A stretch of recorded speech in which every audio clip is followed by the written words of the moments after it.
ಗುರುವಾರ ಬಂತಮ್ಮ ಗುರುರಾಯರ ನೆನೆಯಮ್ಮ. ಗುರುವಾರ ಬಂತಮ್ಮ ಗುರುರಾಯರ ನೆನೆಯಮ್ಮ. ಸ್ಮರಣೆ ಮಾತ್ರದಲ್ಲಿ ಕ್ಲೇಶ ಕಳೆದು ಸದ್ಗತಿಯ ಕೊಡುವ ನಮ್ಮ ವಾರ ಬಂತಮ್ಮ ಗುರುವಾರ ಬಂತಮ್ಮ. ರಾಯರ ನೆನೆಯಮ್ಮ ಗುರುರಾಯರ ನೆನೆಯಮ್ಮ.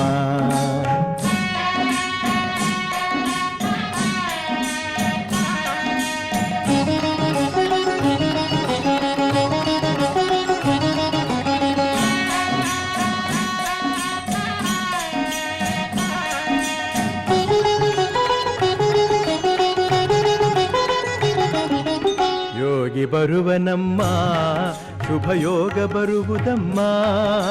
ಯೋಗಿ ಬರುವನಮ್ಮ ಶುಭಯೋಗ ಬರುವುದಮ್ಮ.